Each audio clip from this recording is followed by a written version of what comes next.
नमस्कार विद्यार्थियों, स्वागत है आप सभी का इस YouTube चैनल पर। मैं Suman Sharma, assistant professor Sanjay teachers training college से। शिक्षण विधियों की अगली कड़ी में आज हम पर्यवेक्षित अध्ययन विधि के संबंध में चर्चा करेंगे। पर्यवेक्षित अध्ययन विधि का परिचय। पर्यवेक्षण का अर्थ किसी कार्य में विद्यार्थियों का यथासंभव मार्गदर्शन करना है। इस विधि में शिक्षार्थी शिक्षक के पर्यवेक्षण में अपनी शैक्षिक कठिनाइयों को हल करता हुआ स्वाध्यायरत रहता है।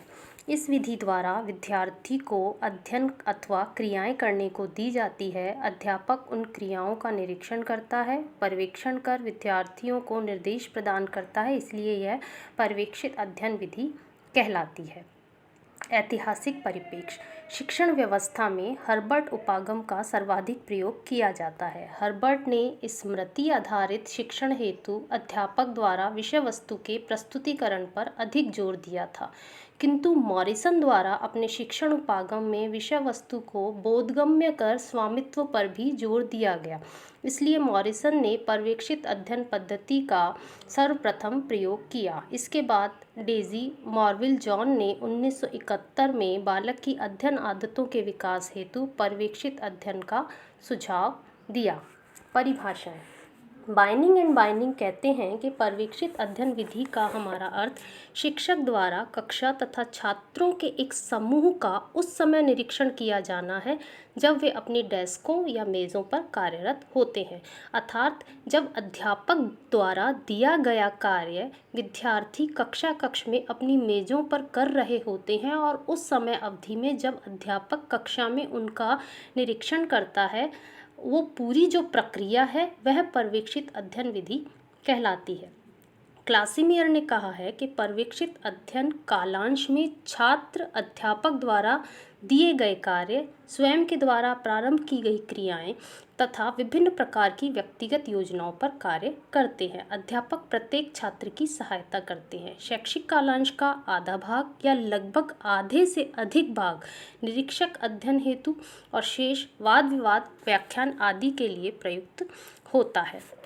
पर्यवेक्षित अध्ययन विधि की विभिन्न योजनाएं। जो पर्यवेक्षित अध्ययन विधि है उसे हम अलग अलग योजनाओं के आधार पर काम में ले सकते हैं। इसकी 5 प्रकार की योजनाएं हैं, जिसमें सबसे पहली है सम्मेलन योजना। जो बालक कक्षा में तीव्र गति से नहीं चल पाते हैं अथवा उनको अधिगम के अवसर कम मिलते हैं, ऐसे विद्यार्थियों का अलग सम्मेलन आयोजित कर उन्हें शिक्षा प्रदान की जाती है। यहाँ विद्यार्थियों की व्यक्तिगत कठिनाइयों का भी समाधान किया जाता है। दूसरी है विशिष्ट अध्यापक योजना। विशिष्ट अध्यापक योजना में विद्यार्थियों की विभिन्न समस्याओं एवं विशिष्ट बालकों की विशेष समस्याओं के समाधान हेतु प्रयोग किया जाता है। इस विशिष्ट बालकों हेतु यहाँ पर अध्यापक भी विशिष्ट होते हैं, जो विशिष्ट सम्मेलन के माध्यम से कठिनाइयों का समाधान करते हैं।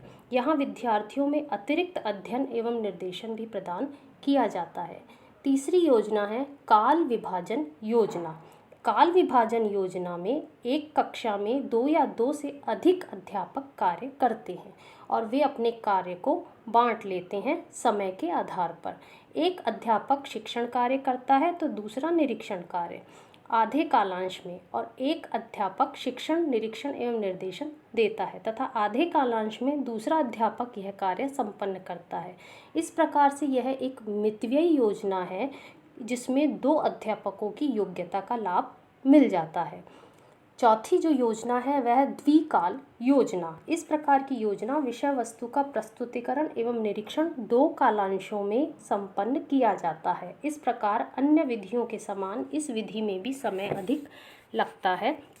एक कालांश में संबंधित विषय का ज्ञान कराया जाता है या कार्य संपादित कराया जाता है तथा दूसरे कालांश में कार्य का निरीक्षण अथवा निर्देशन कार्य अध्यापक द्वारा किया जाता है।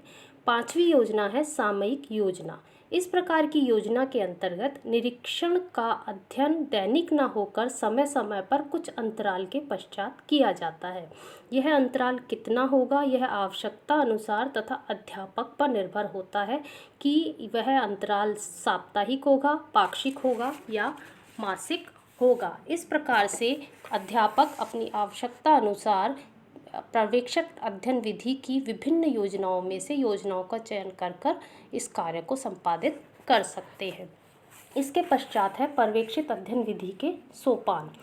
सबसे पहला है उद्देश्य निर्धारण। प्रत्येक कार्य से पूर्व उद्देश्य निर्धारण के समान इस विधि के प्रयोग आरंभ करने से पूर्व उद्देश्य निर्धारण करना आवश्यक है और इस विधि में शैक्षिक उद्देश्यों के अतिरिक्त अन्य प्राप्य उद्देश्य भी निर्धारित किए जा सकते हैं यदि शिक्षण की विषय वस्तु पाठ्य पुस्तक के अतिरिक्त ली गई है तो।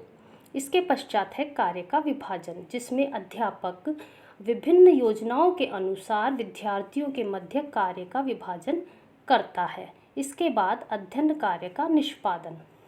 अध्ययन संबंधी कार्य का आरंभ इस चरण में संपन्न किया जाता है।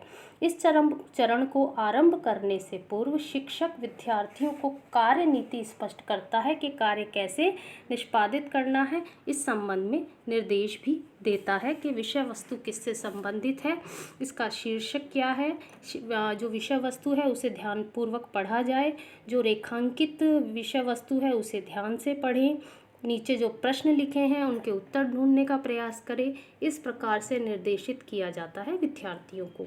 चौथा जो सोपान है उसमें कार्य का अवलोकन किया जाता है और जो विद्यार्थियों की शंकाएं होती हैं या जो कठिनाई आती है उसका समाधान अध्यापक करता है। पांचवा जो सोपान है वो है विषय वस्तु का स्पष्टीकरण एवं दोहरान।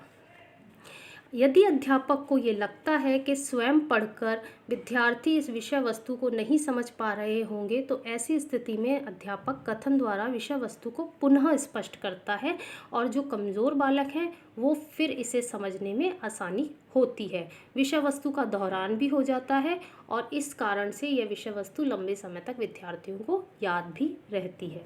इसके पश्चात है अंतिम सोपान मूल्यांकन। अध्ययन कार्य के पश्चात अंत में विद्यार्थियों की उपलब्धि स्तर की जांच हेतु पूर्व निर्धारित उद्देश्यों के आधार पर मूल्यांकन कार्य संपन्न किए जाते हैं। इसके पश्चात पर्यवेक्षित अध्ययन विधि के गुण। जैसा कि हमने अब तक पढ़ा कि इसमें अध्यापक द्वारा कार्य दिया जाता है और विद्यार्थी उसको स्वयं करता है, अध्ययन करता है, इसलिए ये सबसे पहला इसका गुण है कि स्व अध्ययन की प्रकृति का विकास होता है क्योंकि बालक को खुद पढ़ने के लिए प्रेरित किया जाता है। विषय वस्तु बालक स्वयं पढ़ता है। इसके बाद विद्यार्थी यदि स्वयं उस विषय वस्तु को पढ़ रहा है तो उसमें आत्मनिर्भरता का गुण विकसित होता है और आत्मनिर्भर होकर अध्ययन करने की उसे प्रेरणा मिलती है। सभी विद्यार्थी स्वयं अध्ययन करते हैं, इसलिए विद्यार्थी को अपनी गति, अपनी शैली से अपनी रुचि का विषय पढ़ने की भी प्रेरणा मिलती है।